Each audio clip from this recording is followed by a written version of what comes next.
Thank you, Ben and Jean, for that great presentation. I think that you've definitively answered the question that we actually pose almost rhetorically up front, is should we evaluate tax expenditures? And I think, broadly speaking, we're all in agreement that that is an important thing to do.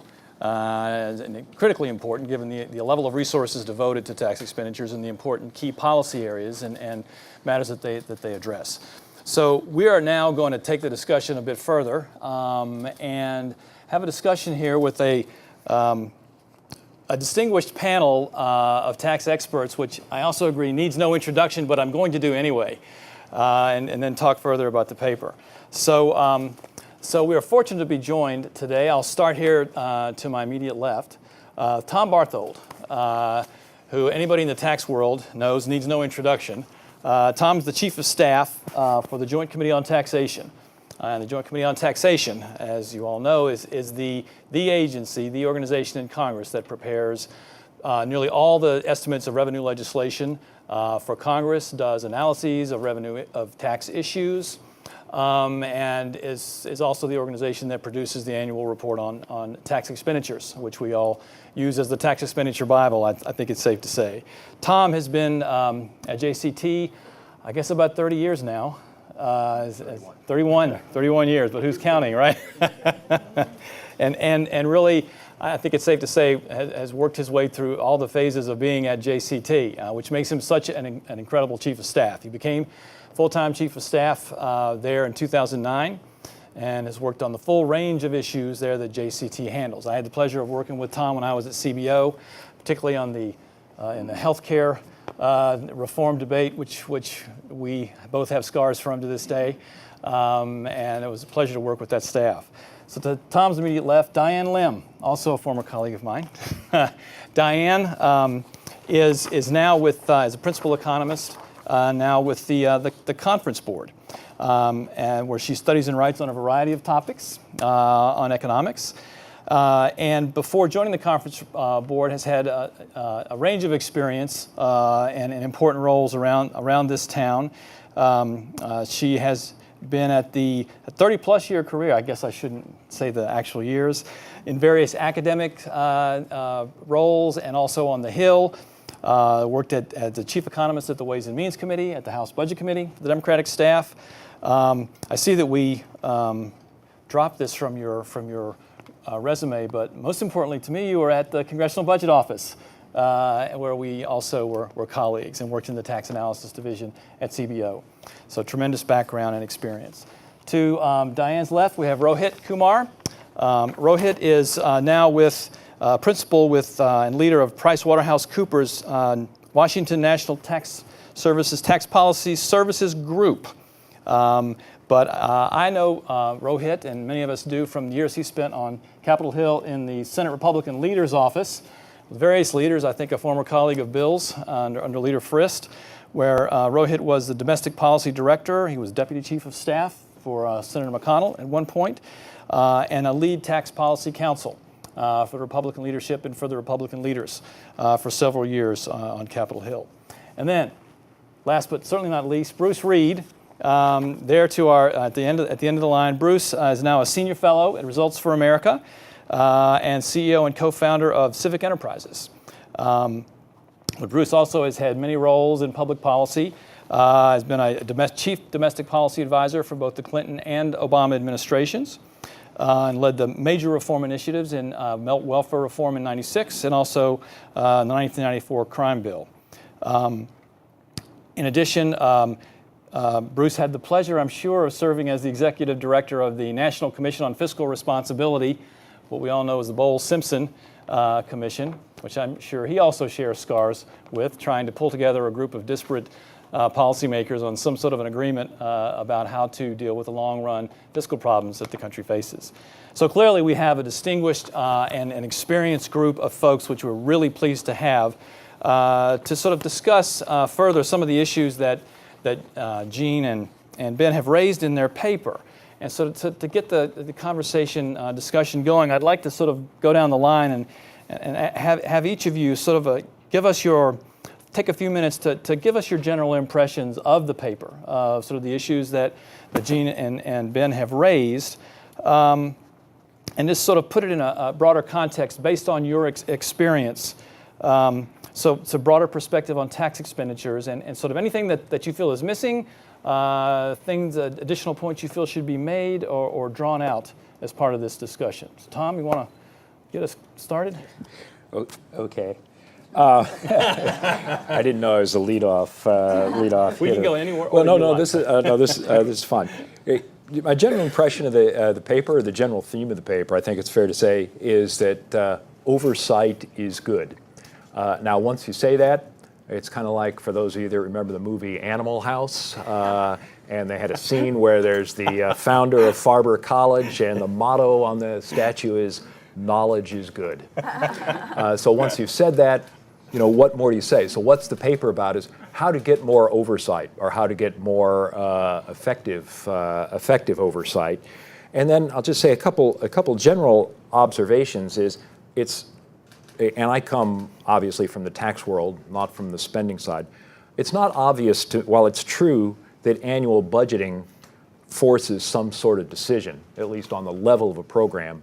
It's not obvious to me that annual budgeting forces more or better oversight.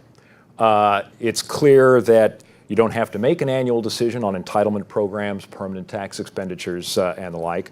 But I think the paper starts from a premise that there's more analysis of the efficacy of programs when there's this annual system.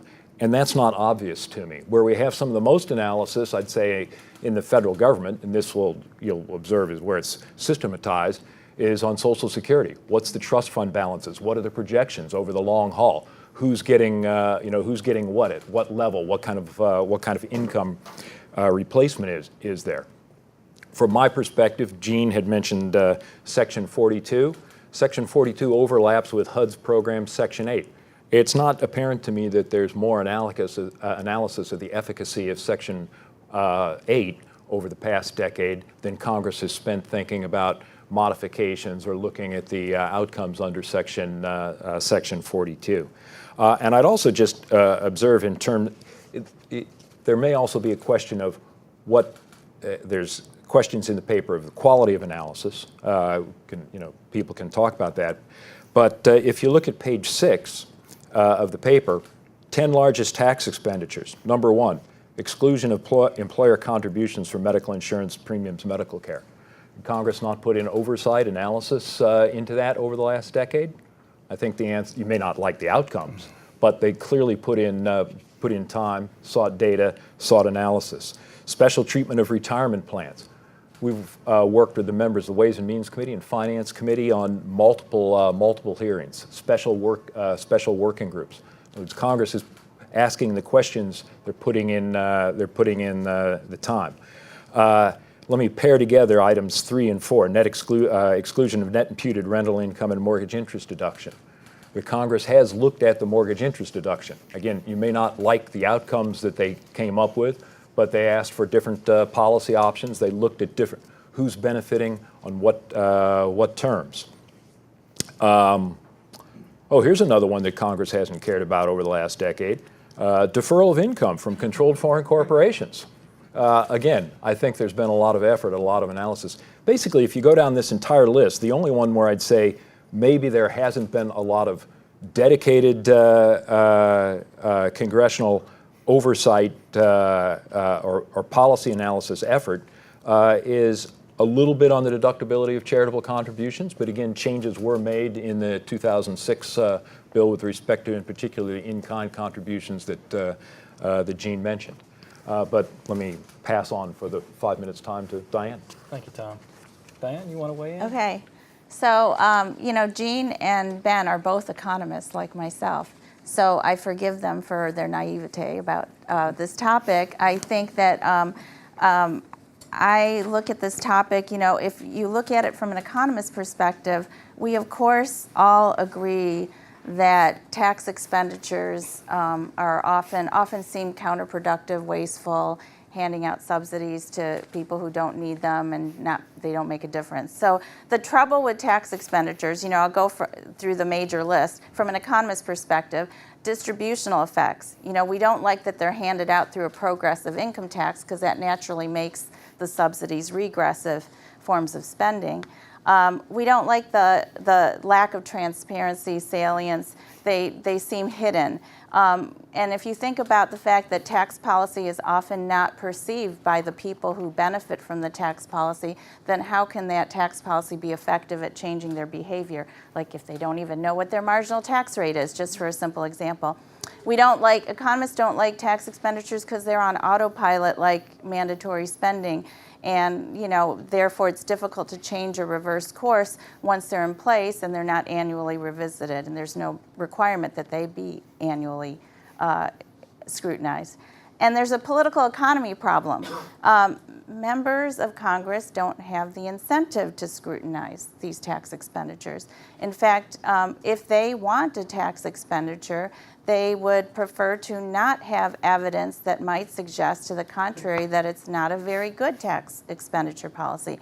So all those reasons that economists don't like tax expenditures are actually the reasons why policymakers love tax expenditures. And that is the challenge. The answer to the conference title, should we evaluate tax expenditures, would certainly be yes from economists, but it would certainly be no from Congress and the administration generally. Broadly speaking, there are some good eggs within there, but that think like economists and would say yes. But most members of Congress and policymakers and politicians, they prefer to play unsupervised. Tax expenditures are like the coolest secret playground in the neighborhood, and knowing about how to get to it gets one a lot of friends. And I'm saying this from working for the Ways and Means Committee for a number of years, and my bosses used to tell me so. So, I think that policymakers and politicians have much lower standards for what makes, or different standards for what makes for a good tax expenditure policy. They maybe emphasize who it benefits more than what it does. These are dollar flows, and so income effects alone are great to a politician or a policymaker, whereas economists worry all about incentive effects and substitution effects, and does it really make a difference in behavior? For economists, analytically, tax expenditures are so difficult to evaluate in the same way that you would evaluate direct spending from like a cost-benefit perspective. Like, it's obviously easy to figure out the cost of a tax expenditure, and we do that already. But the big question is, how on earth do you quantify a benefit of a particular tax expenditure? Because unlike direct spending, tax expenditures send out dollars all over the economy, and then the incidence gets passed all through the economy. And I don't know where you stop trying to follow a tax expenditure and the economic effects of a tax expenditure. There's also this huge it's very difficult to say what is the marginal effect of a tax policy, all else constant, obviously. There's a huge problem from correlation, distinguishing correlation from causation. And once you figure out that a tax policy caused some behavior, if you can prove that, it's not clear what feature of the tax policy caused that behavior. So often I think that we as economists will assume it's the price subsidy that caused that behavior. But to a regular person, often it's not literally the price change, the relative price change that generated the change in behavior. It's the signal that the new policy sent to that person. Like, you go into a DC store and there's a sign that says you have to pay a tax to get a shopping bag. Mm-hmm. It's not necessarily that the 5 cents is so onerous that it changes people's minds. It's the fact that there's some social stigma. There's like a little signal, a social signal to you that maybe getting a bag looks bad, makes you look bad from a social standpoint. So I'm going to go back to the title of today's event, Should We Evaluate Tax Expenditures? And I would say, why, yes, of course we should, in an ideal economic theory kind of world, where our policymakers and political leaders care about seeking objective evidence to develop the policies that are best for our economy and society. But I think the questions to ask and the hurdles to overcome way before we get to the details about the best way to administer evaluations of tax expenditures are, 1, would the politicians ever agree to such a system? 2, could we economists manage to evaluate the messy complexity of tax expenditures as we would like to in an objective, kind of cost-benefit kind of way, which we're used to thinking evaluations of spending programs are done. And 3, could politicians and economists see eye to eye on what qualities make for a good tax expenditure and how to measure how good one is? And I think we have to start with that last question before we get to the first 2 questions, before we turn the first 2 questions to yes, and before we get to a yes on should we do it and how should we administer it, what organizations should find that, should run those analyses. I think that collaboration with the business community is also important. Like, there's no better way to understand what a tax expenditure does and whether it's accomplishing its objectives than to talk to the people who actually benefit from the tax expenditure. And finally, I think we should put our hopes and desires for tax expenditure evaluation in perspective. And remember, first of all, as Tom mentioned, the government doesn't actually scrutinize all other forms of spending, of policy, as much as economists would like either. So it's not even happening on the spending side. And also that economists' criteria for what makes for a good policy is probably too high a bar to be practical and to be put into practice. Thanks. So I will be a little maybe controversial in that. So I agree that politicians would be maybe reluctant or skeptical to bring a level of scrutiny to their own preferred policies, right? Because if it doesn't work, then it provides evidence against. However, they would be happy to bring scrutiny to the other guys' policies who they didn't support in the first place. And so I think there will actually, I think clearly the answer is yes, we could all benefit from more information, more knowledge. Evidence-based policymaking is an important feature of governance, and we ought to be more mindful of it. I think there is certainly room for improvement on the tax code or the tax expenditure side of the equation. Like Tom, Diane, I would agree that it's not like the scrutiny on the discretionary appropriations process gets the most scrutiny of all the ways in which the government sends money out the door because of the way that the paper describes. The mandatory, not exactly winning a gold star for the level of scrutiny that it gets, much like tax expenditures, right? It's a sort of set it and forget it. There's no requirement, no sort of external requirement or policy requirement that it be reviewed. There are economic pressures that may eventually be brought to bear that will require revisiting, but we're not there yet, although we're getting closer. So I think on tax expenditures, there would be a willingness to bring some more scrutiny to bear, only because from a politician's perspective, they all assume that their policies are the good policies and the other guy's policies are the bad policies, and therefore it's their policies that will fail whatever the analysis is that will follow. So I think you could get sort of ex ante, everyone kind of bought into the concept of doing this and doing a better job. Open question then as to what happens once the data starts coming back in and it determines that the policy that this Senator so-and-so championed 4 years ago is in fact not doing very many good things. Would that person then be willing to say, okay, look, we tried, we failed, let's take another crack at it? I think opportunity zones might be a great example because I know Senator Tim Scott a little bit. I think he is exactly the kind of senator that if 5 years from now or 10 years from now, whatever the end point of the analysis would be, if it turned out it wasn't incentivizing the kind of behavior that he had thought that it would incentivize, he's the kind of guy that would say, all right, look, this didn't work. That doesn't mean we stop trying to solve this problem, but it might mean that we need to take a different approach. The 20% pass-through deduction, I have a different take on that. I think it's already achieved its goal, because I think its goal was to secure the votes to pass the bill. So it has already succeeded in its chief purpose, was, did a bill get to the president's desk for signature? It did. Was it signed into law? Yes. Victory, right? And off we go. And sometimes that happens, right? I mean, I sat in a political leadership office in the Capitol, right? The intersection of policy and politics. And many times we did things that could legitimately be called tax expenditures, not because we thought they were good policy. In fact, we were reasonably convinced, even as we were doing them, they were bad policy. But there's no good in being pure as a driven snow if you don't have the votes, right? And if you don't have the votes to do the rest of the good things that you want to do, that's fine to stand on principle, right? As Dick Armey used to say, you're standing on principle, you're going nowhere, right? So every once in a while, you had to make some compromises, and we did. And we did things like I knew were bad policy. And then we worked hard to get those out of the code, and some succeeded, others not so much. So I mean, there's a little bit of a, like I don't need analysis, ex post analysis. I can tell you ex ante, this is a terrible idea.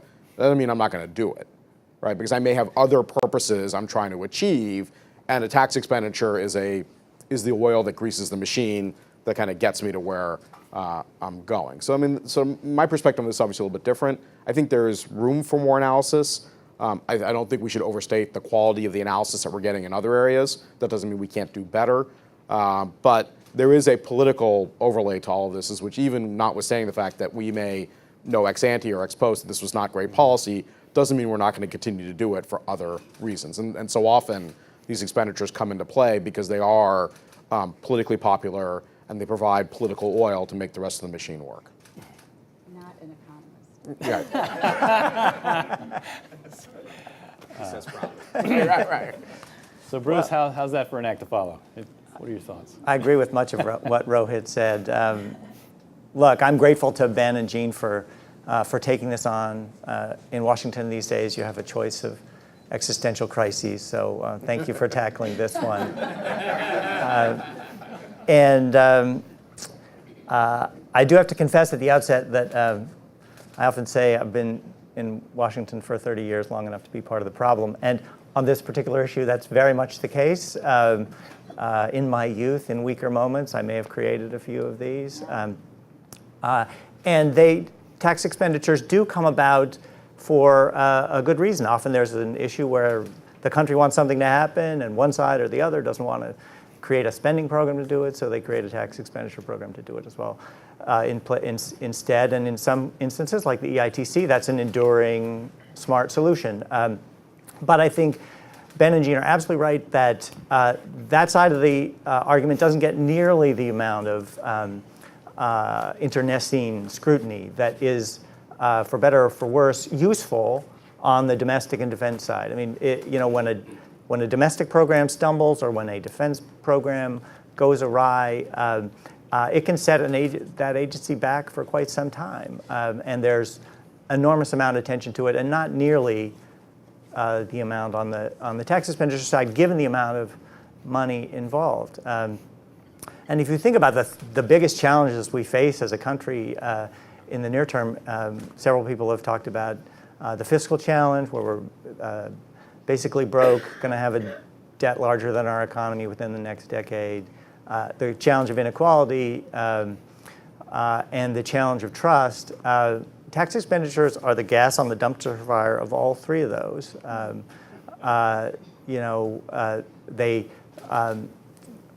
With 1.5 trillion in tax expenditures, which is barely more than what we collect in income tax altogether, we have a tax code that's more holes than cheese, and we are leaking revenue in a crazy fashion. On inequality, we can debate whether inequality is an area where the federal government should get involved in addressing, but the single biggest thing that we could do to reduce inequality would be to limit many of these tax expenditures. And on trust, the American people think the system is rigged. They think the economic and political system is not on the level. And they're right. And there's no better example than tax expenditures, which, because they get so little scrutiny and because there's so much money on the table, they're almost inherently suspect or corrupt. They are the grease that makes the machine work, or the greases the palms, or the algae in the swamp, and I think they're too big a temptation without more scrutiny. So I think that both Tom and Diane made a good case that we don't do nearly as good enough job of actually holding domestic and defense programs accountable for results, and I don't think Ben or Jean would disagree with that. But that's not an excuse to ignore it on the expenditure side. And Diane, you're absolutely right that, as my old boss, Ben's old boss, Joe Biden would say, never underestimate how little the politicians know about any given issue. We can debate whether that's willful ignorance or just the normal kind, but I think it's important to have facts out there as a guardrail, and it's also important on all kind of across, and this is true for entitlements as well, that when you don't measure for results, when you don't monitor results, then you don't design for results, and you don't get results. And I think we can see that in all of these different pots of the budget. So, I worry a little bit that measuring for effectiveness doesn't go far enough. I personally would be, I'm not so concerned about indiscriminate caps, actually. When we were trying to get our way out of avoid the fiscal cliff and default, Rohit and I designed the sequester, which you don't normally put on a resume. I'm not sure. C- might be a bit high, but the truth is, it was devilishly effective in containing spending, and we designed it really big on the theory that no one would possibly ignore that kind of sanction, and they did anyway. But you can't say that caps are ineffective in holding down domestic and defense spending. They're very effective.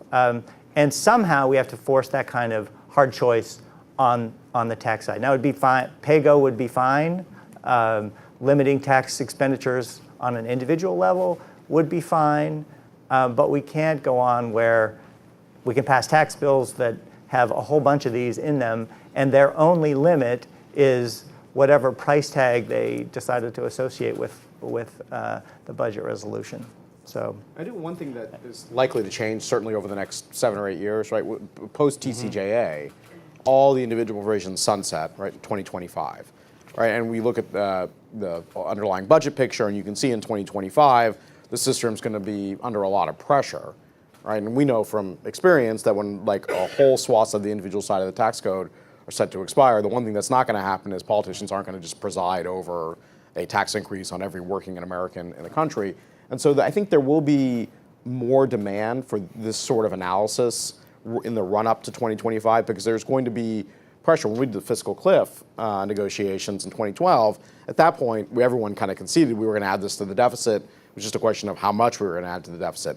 I am not convinced that that will be the same going in assumption in 2025. And if it's not, then people will start to want to look very carefully at not only on the spending side, whether it's mandatory or even discretionary, but even on the tax expenditure side, where can we get some savings in the tax code in ways that maybe aren't an efficient use of the dollars in order to preserve the middle class tax cuts that were enacted in 2017, where there will be a lot of political sensitivity if that were not to happen. So I would like to ask a quick follow-up to you guys. I just want to do one, and then we'll open it up to the broader audience. I knew you all would be very good at pointing out the challenges and hurdles, both to evaluation generally for tax expenditures and some of the premises underlying the paper.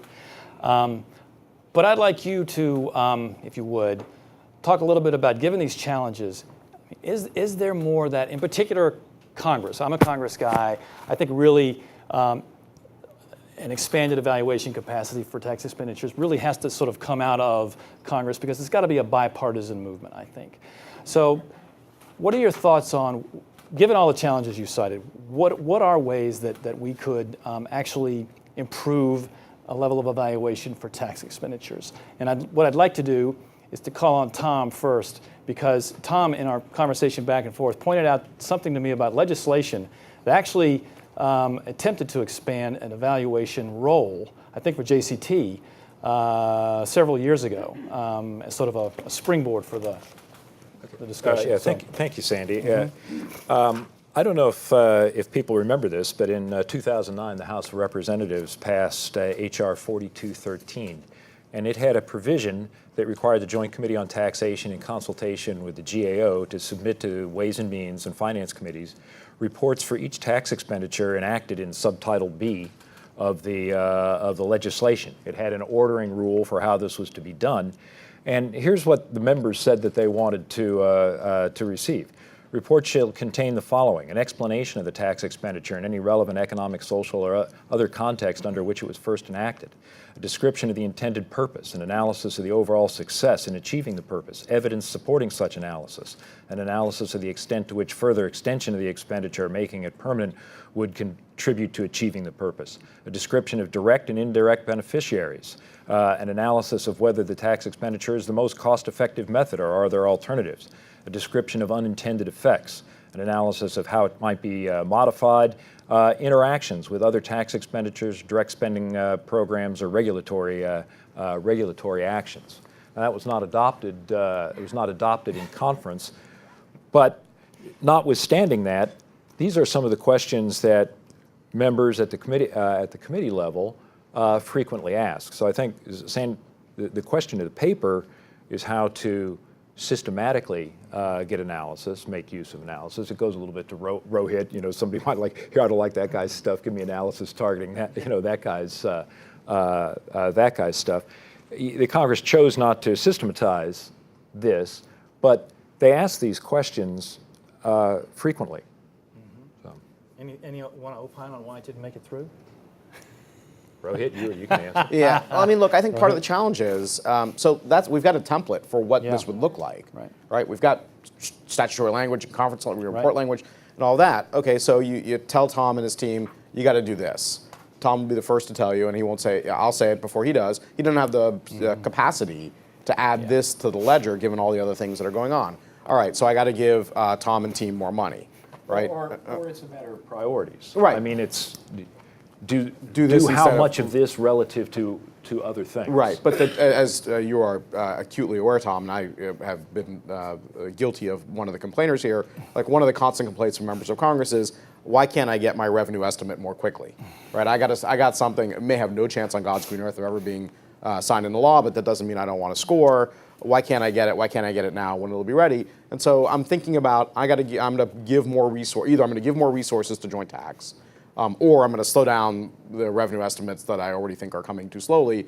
But if I give joint tax more resources, do I want those dollars to go to this new adventure, or do I want them just to be able to provide revenue estimates more quickly for every member of the House, Senate, and the like? Well, that's an immediate need, right? I benefit from that immediately. If I could provide more resources to joint tax, I'm an elected official. What I want is an immediate result, and that immediate result is I get scores on my proposals more quickly. This is useful maybe down the road, but this is sort of delayed gratification. If there's one thing we know about our government, we're not particularly good at delayed gratification. It's hard to do in even our individual lives. It's even harder to do collectively. And so this is the tension, which is no matter where you do this, it's going to require resources. But there are so many other things that there are so many more urgent, immediate needs for those resources, it's hard to see how this rises to the top of the list. So if I could just interrupt, I apologize. If you go back just to my top point on the paper is that oversight is good. It's a matter of priorities. Not everything that the committees want to do all the time is current legislation. Right. Sometimes it's oversight. If that's made a priority. And I think that was kind of the overall thrust of the paper. I'm sorry. No, it's okay. In theory, you could do it the same way that some agencies and programs have tried to get evaluation money on the domestic side, which is allocate a tiny percentage of their budget for that purpose. If you gave a tiny percentage of any one of these tax expenditures to joint tax, everybody would be happy. We'd be able to get quick analysis of why these didn't work. The Republicans would be able to pass a tax bill probably every other week because the estimates would come back so quickly. Tom command an army of several thousand. Right. So I know we have a hard stop for a couple of our panelists at 11:30. So I want to give our audience a chance to weigh in with some questions, and here's your chance to ask the folks who know. So we've got our microphone here somewhere. We have a question right over here. Yes, sir. David Wentworth, Taxpayers for Common Sense. I don't remember the exact numbers, but my memory is that sort of the top 5 or 10 tax expenditures account for a gargantuan percentage of the total.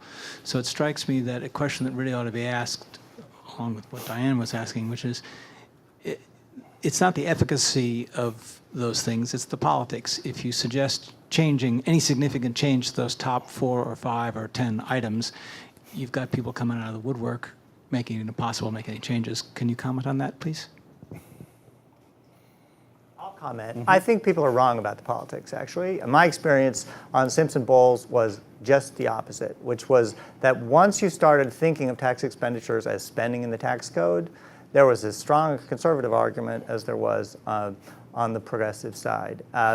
And as long as you're ecumenical about it and you go after everything, then it's at least theoretically survivable. Now, we weren't able to enact that. We did get a lot of Republican votes for a recommendation that was pretty radical. It was, let's get rid of all of them and have a zero-based budget approach to add back the ones that really make sense. From the conservative standpoint, it offers the tantalizing possibility, which was very effective for Ronald Reagan and the Hill in 1986, not quite so effective this last go-round, of if you get rid of a lot of tax expenditures, you can broaden the base and lower rates. And that is that's something that has a lot of appeal across the board. So that doesn't mean we'd necessarily win in the end, but I think it's a mistake to concede that fight so early.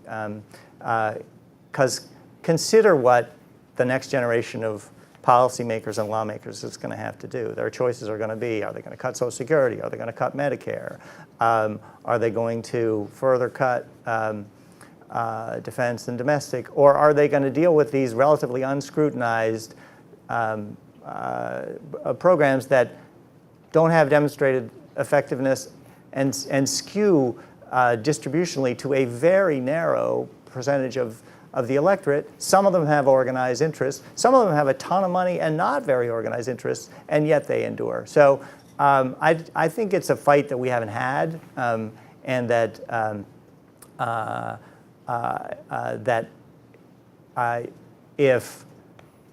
when it's a lot easier to cut spending than it is to raise taxes, and so simply changing the way we think about it would go a long way towards evening the score on that front. So I want to be maybe disagree without being disagreeable, if I can. So you had an unusually, especially by the end, well-educated, sophisticated group of lawmakers you were working with in Simpson-Bowles, right? You know, start that way, but they got there in due course. But then you look at the broader sort of members of the House and the Senate, and the example I have in mind is the exclusion for employer-provided health insurance, one of the biggest expenditures in the code. And there was an indirect attempt to get at that in the Affordable Care Act through the imposition of what we so-called the excise tax on high-cost health plans, or the so-called Cadillac tax. For political reasons, it had a delayed effective date. And of course, as we got closer to the imposition of the tax, on a bipartisan basis, members of the House and the Senate, Republicans and Democrats alike, said, we don't want this thing to happen, we're going to kick it down the road. And I have now taken the position that the Cadillac tax, as originally constructed, will never come into law. We may do a different version of it, right? There's at least an acknowledgement that maybe this unlimited exclusion from employer-provided health insurance may not be the most efficient use of the dollar, so that was some progress. But then you're seeing the reaction, right? There was an attempt to get at it, and there was an immediate reaction to it that has been successful in delaying the effective date of that. And whatever, we may eventually get around to doing something that's actually gets into effect on that question. But the politics, this is to the point, these big expenditures have huge political constituencies, and those political constituencies have a lot of political muscle, maybe not inside the commission, but certainly in the broader Congress. We have any rather recent evidence of what happens when we try to go after, even indirectly, one of these expenditures. And this wasn't getting rid of it. This was just like, once you hit a certain threshold, right, there's going to be a penalty. Can I make a point on that? Yeah, absolutely. So I should have warned you, but one of my students from the University of Delaware, whose sole passion in life is to enact the Cadillac tax, is here in the audience covering this event. Wearing Cadillac tax socks. Yeah.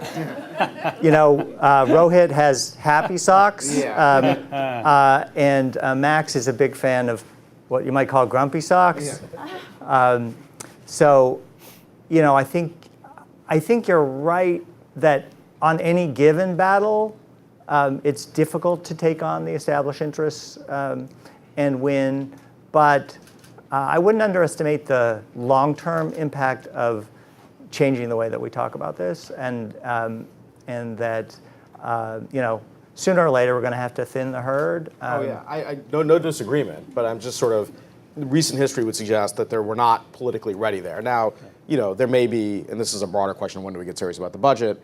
Is it, when interest rates, when people go to refinance a mortgage and the interest rate is 10%, is it, do we have a failure of a T-bill auction? I mean, what is the precipitating, a run on the dollar? What is the precipitating event that causes Congress to get serious about the overall budget picture? And when that happens, I think we get more in the weeds on some of these questions as to what is the efficient use of the expenditure dollar.